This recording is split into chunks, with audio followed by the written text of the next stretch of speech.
Shein is the biggest fast fashion company on the planet. You've ordered from it. Your friends have ordered from it. Everyone has.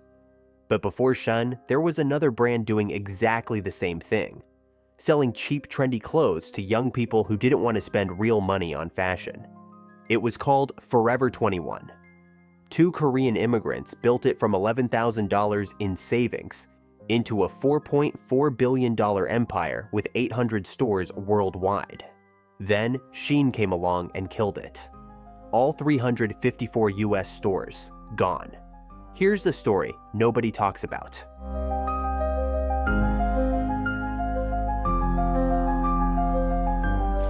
Do-won Chang was born in Seoul, South Korea in 1954. He grew up poor, worked hard, and in 1981 at age 27, packed up everything he had and moved to Los Angeles with his wife Jin Suk.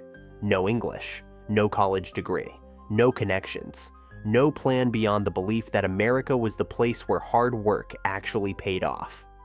To survive, Do-won took every job he could find. Janitor in the morning, gas station attendant in the afternoon, coffee shop barista at night, up to 19 hours a day. Jin Suk worked as a hairdresser.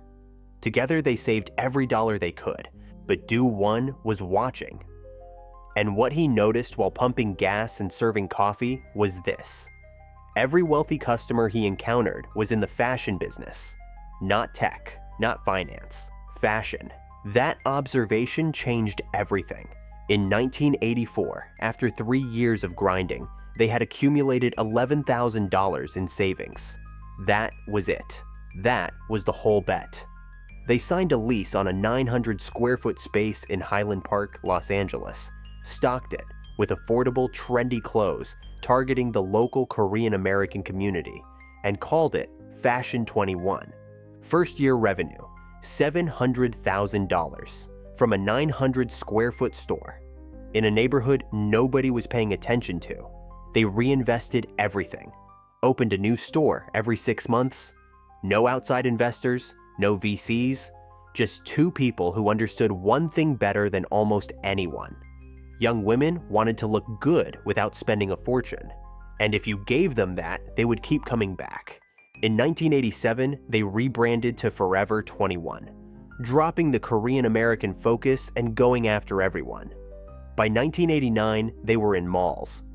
By 1999, they had 100 stores across America. The immigrant family from Seoul had built something real, and they were just getting started.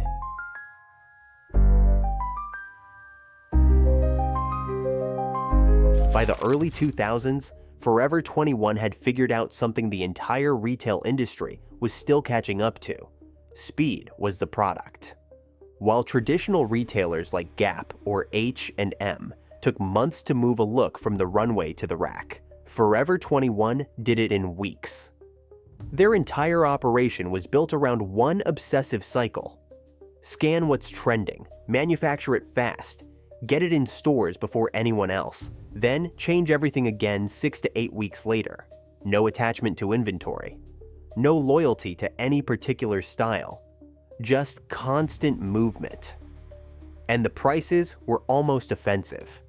A dress for $12, a top for $7, jeans for $15. The kind of numbers that made you buy 3 things you didn't need because the math felt wrong not to.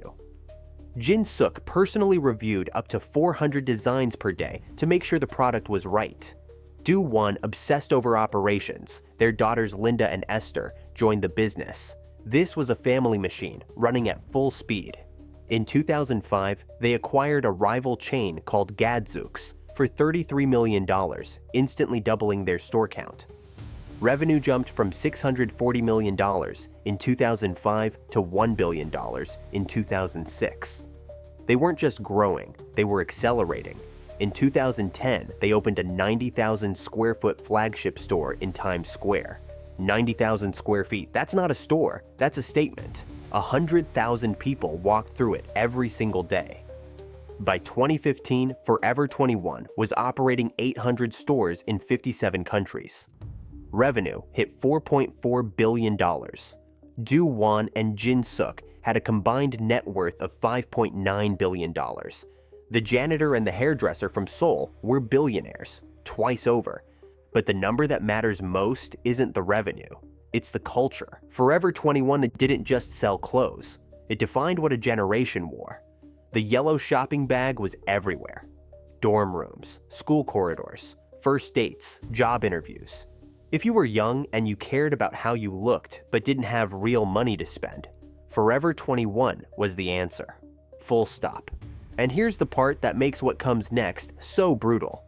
Forever 21 didn't just benefit from fast fashion, they invented it. They wrote the rulebook, get clothes to market faster than anyone, price them lower than anyone, turn over inventory constantly, keep the customer coming back.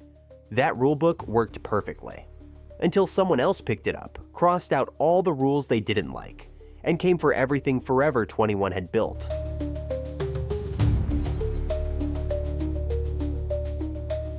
The cracks started showing in 2015, the same year they peaked.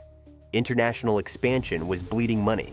Stores in Canada, Europe, and Asia were losing an average of $10 million per month.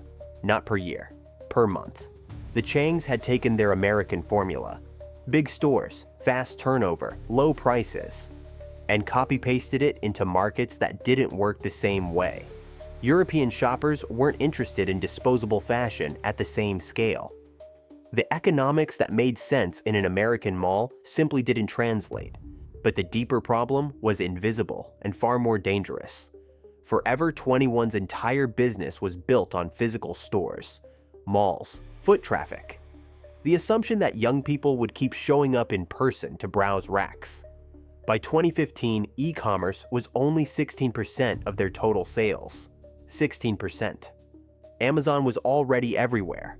Zara and H&M were aggressively building their online presence. Forever 21 was still betting its entire future on the American mall, and American malls were already dying. Revenue dropped from $4.4 billion in 2015 to $3.4 billion in 2017. A $1 billion drop in 2 years.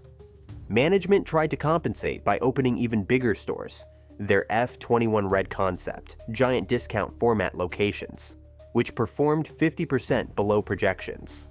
The response to declining sales was more stores. That's not a strategy, that's panic dressed up as ambition. And then Shein arrived. Shein was founded in China in 2008, but nobody in American retail took it seriously until it was too late. It had no physical stores, no inventory sitting in warehouses, no massive real estate costs. Instead, it used algorithms to monitor social media trends in real time, identify what was getting traction, and produce thousands of new styles every single day. Not every 6 weeks like Forever 21, every single day. And the prices made Forever 21 look expensive. A Shein top for $4, a dress for $8. Numbers that shouldn't be physically possible. And here's how they made those numbers work. A US trade law called the de minimis exemption allowed packages valued under $800 to be shipped directly from China to American consumers completely duty-free. No import taxes, no tariffs, nothing. Forever 21 paid import duties on every single item it brought into the country. Shein paid $0. That's not competition. That's a rigged game. By 2021, Shein had become the largest fast fashion retailer in the United States. The overall fast fashion market grew 15% that year. Shein grew 160%. And the data told the real story. 43% of Forever 21's own customers were also shopping at Shein. Those customers were spending 17% more at Shein year over year, and 12% less at Forever 21. They were losing their own people to a company running their own playbook without any of the costs. In 2023, in what might be the most desperate move in retail history, Forever 21 announced a partnership with Shein, the company actively eating them alive. The idea was simple. If you can't beat them, distribute their products in your stores and hope some of the traffic rubs off. The CEO of Authentic Brands Group, the company that owned Forever 21 by this point, would later describe buying the brand as and this is a direct quote. "Probably the biggest mistake I've made." He said that out loud, about a company he paid $81 million for. The partnership with Shein changed nothing. The losses kept mounting, and the floor was about to fall out.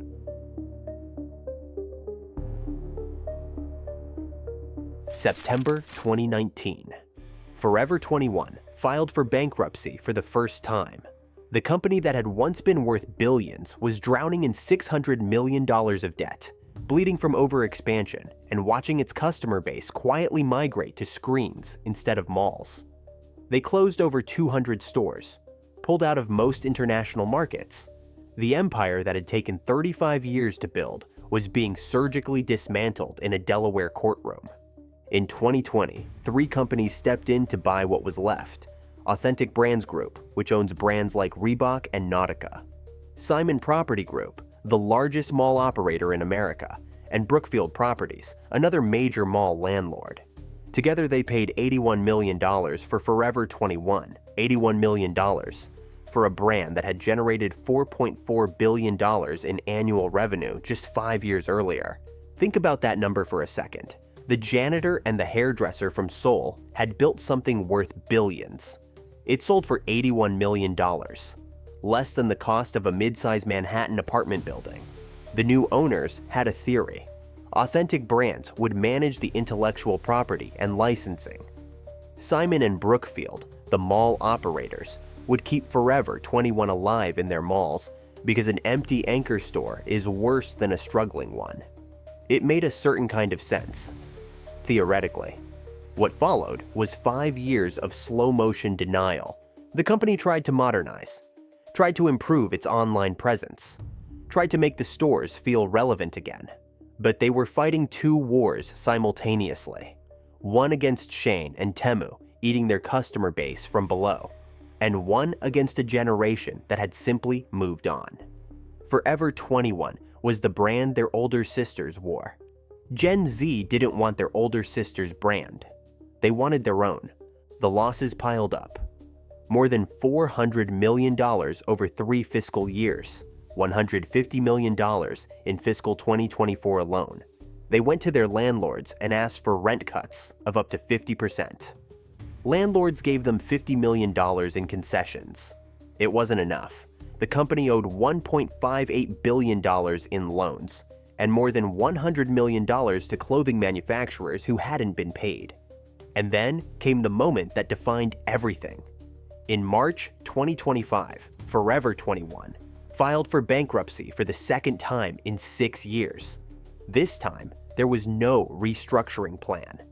No white knight buyer waiting in the wings. No theory about how to make the business work. This time, it was liquidation. All 354 remaining US stores gone by April 30th, 2025. Store closing sales started on Valentine's Day, February 14th, 2025. The brand that had dressed a generation for dates and parties and first days of school was holding its own funeral sale on the most romantic day of the year. Everything must go. 50% off, 70% off. The yellow bags piled up at checkout counters one last time. The creditors who had lent Forever 21 money recovered between 2 and 6 cents on the dollar. The manufacturers who had made their clothes got almost nothing. The brand name itself, still owned by Authentic Brands Group, lives on, technically. Forever 21 still exists online and in some international markets. But as a physical presence in America, it is finished. And here's the final twist that makes this story complete. In April 2025, President Trump signed an executive order eliminating the de minimis exemption, the very tax loophole that had given Shein and Temu their decisive pricing advantage. The rule that had made it impossible for Forever 21 to compete was finally closed. 1 month too late. The company that spent years begging the US government to level the playing field didn't live to see it happen. They got their justice. They just didn't get to enjoy it.